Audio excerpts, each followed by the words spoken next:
everybody.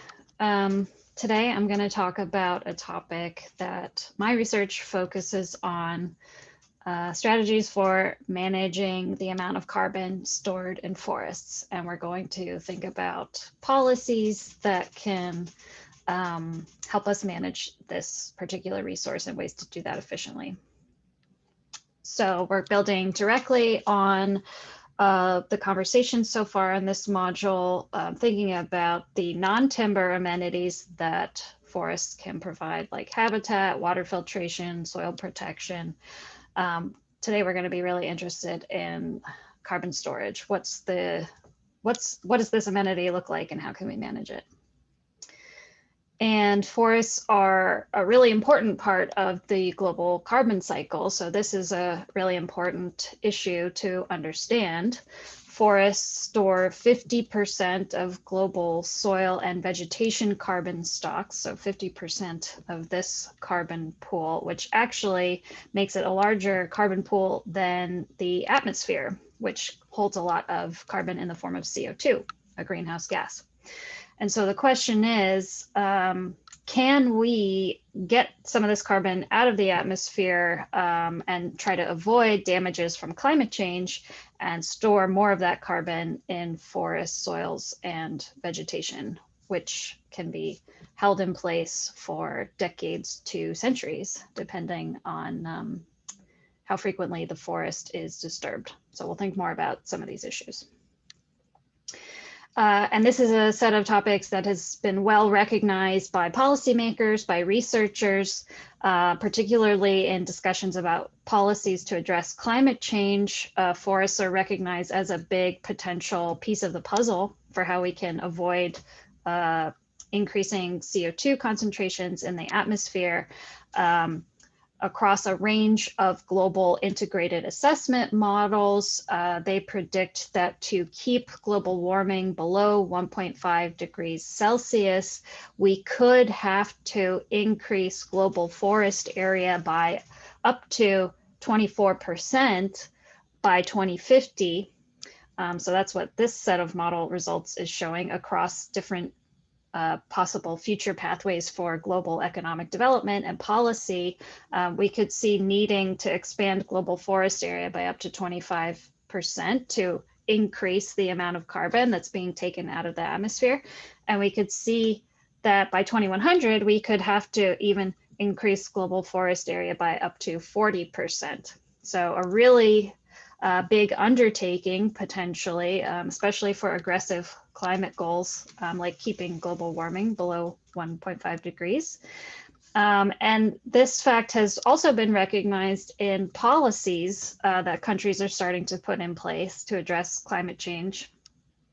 Under the UN Paris Agreement that was established in 2015, I think, countries have started to put forward national commitments to how much of their greenhouse gas emissions they're going to reduce over time. And to date, forestry and land use activities have comprised 25% of those total economy-wide commitments. So both from a modeling and a policy perspective, forests are getting increasing recognition for the role they will need to play in addressing climate change. So we as economists can think about, well, what are the appropriate policies and frameworks for trying to achieve these outcomes? So that's what we'll think a little bit more about right now. There's two different broad options for how we can get more carbon out of the atmosphere and put it into forests. So there's an extensive margin approach, which just means that we could increase the total amount of forest area globally, expand the area over which we're planting trees. And then there's also this intensive margin approach, which means we're increasing the amount of carbon stored per area of forest. So not necessarily increasing the area, but increasing the number of trees or the density of trees per forest area. And these two options are not mutually exclusive. Obviously, we could do both. But when we're thinking about what's the effect of a given policy on total forest carbon stock, we want to understand what's that policy doing on both of these margins to understand its overall effect. So we'll keep referring to these two different margins going forward. We also want to understand what's the different ownership structures of forests, because different types of owners may have different incentives. Even though in North America, especially in the United States, quite a lot of forest land is privately owned. Globally, the vast majority of forests are publicly owned by national and state governments. And so, we might think that public owners might have a little bit more of an interest in the global benefits that forests can provide as a carbon sink or a way of storing more carbon. The challenge is that even public owners of forests may be especially influenced by the market value of forests, in particular being able to derive tax revenues from timber harvest. Governments are able to lease land that they own for different land uses. So if agriculture land use is increasing in value, there may be incentive to deforest and lease land for agriculture. And so we may have this concern that both public and private owners of forests are disproportionately managing forest for the private benefits and ignoring the long-term global non-market or carbon benefits of forests, and in particular their ability to help avoid climate damages over the long term. So we want to understand what's the effect of including our amenity values for forests, our carbon amenity values? What does that effect have on both our optimal rotation period for forests, and what effect does that amenity value have on the overall value of forests, the net present value of using a piece of land in forests? And that can also help us start to understand both our intensive and our extensive margin effects of different policies. So a little sidebar for a second. Some of you might be wondering, how are forests that are managed in rotation able to help reduce the amount of carbon in the atmosphere? Maybe you weren't thinking that, but if you were, we're going to talk about it now. So you might have been thinking about that because let's say we're working with a single forest stand over infinite rotations, and we have a rotation length of 25 years, let's say. And so the amount of carbon stored on that stand over time is going to look like this orange line. So at time 0, we'll start growing our forest, and it will reach some maximum at time 25 when it's harvested, and then it just goes back down to 0. We're just going to assume throughout this lecture that when we harvest, 100% of the carbon stored in the forest gets released, which is an oversimplification, but for the math purposes, that's what we're going to assume. So if that's what's happening, then as a result of this single stand, the amount of carbon in the atmosphere is decreasing a little bit as the stand grows. But then once we have a harvest, we get this pulse of CO2 back into the atmosphere. And so over time, this single stand is not on balance having any long-term effect on the amount of CO2 in the atmosphere. It's sequestering a little bit, and then there's a pulse and it goes back to where it was. Not clear that it's helping avoid any climate damages. So what should we do here? We can also note that even if we increase the rotation length, it's going to extend our rotation a little bit, but still at a certain point, we're going to go back down to 0, and our atmospheric CO2 fluctuation is just extended a little bit. Again, still not clear that we're necessarily avoiding climate damages per se.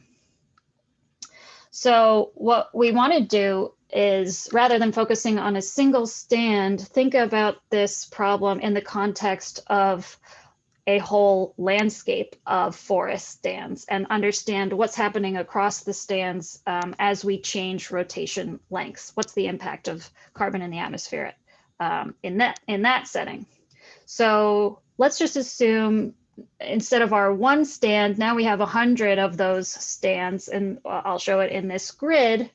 And we'll say that all 100 of these stands are managed on a 25-year rotation. But we're also going to assume that the stand age is uniformly distributed across all 100 of these stands. So let's assume that for right now, we're in the year 2021, and this map is showing us the stand ages of all the stands in this year 2021. So we have stand ages evenly distributed between age 0 and age 25. So if we're like truly evenly, uniformly distributed across all 100 stands, what that would tell us is 100 divided by 25. We'll have 4 stands out of these 100 that are age 0. We'll have 4 stands that are age 1, all the way up to 4 stands at age 25.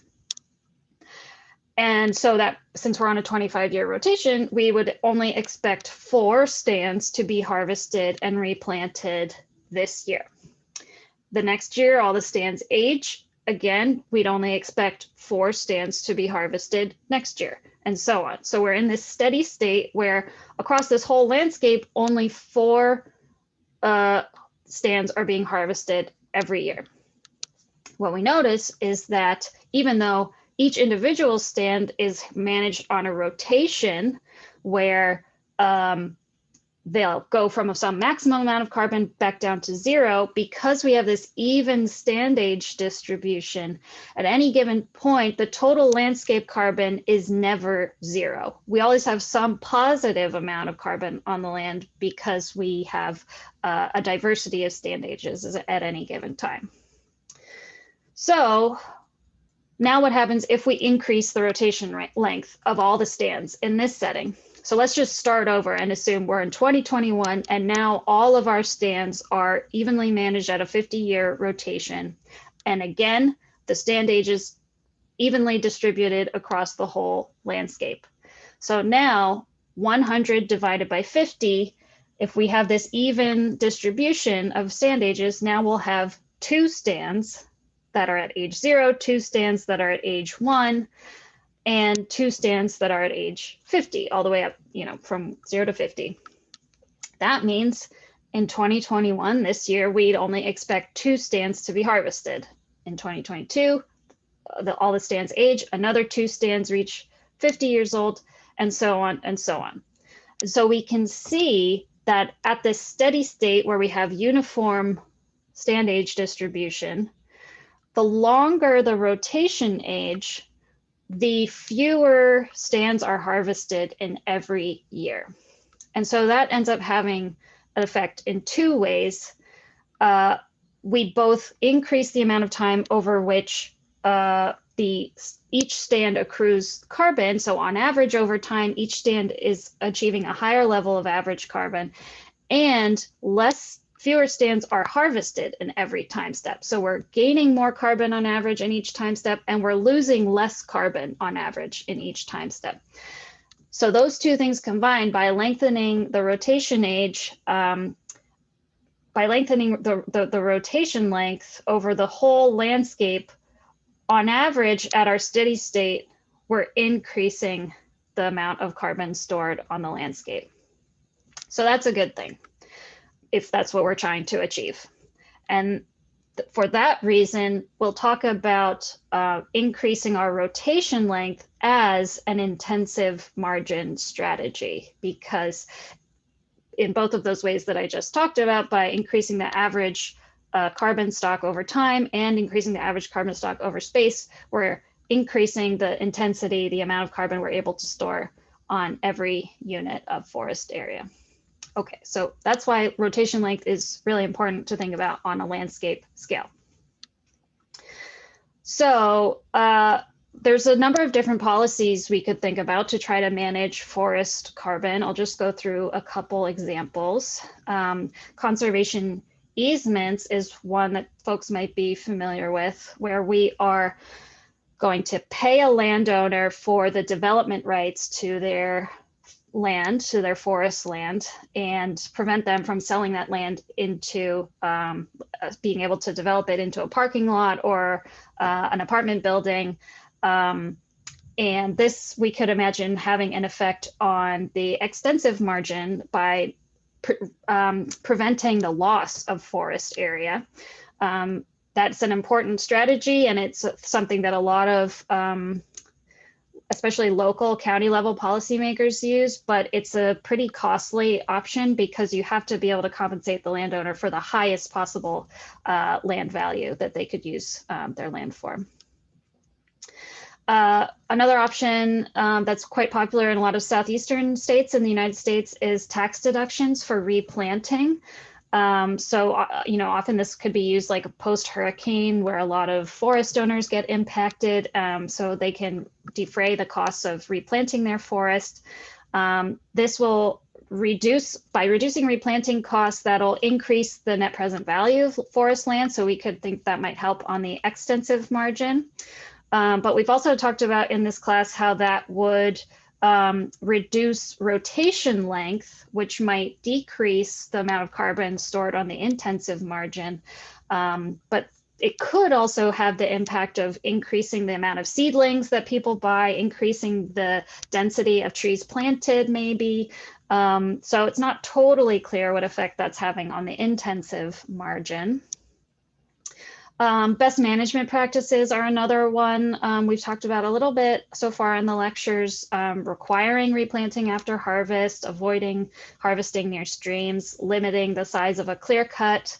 There's a lot of leeway and a lot of flexibility, a lot of different definitions in these best management practices, and they vary from state to state. A lot of times it's not totally clear what effect they will have on total carbon stocks.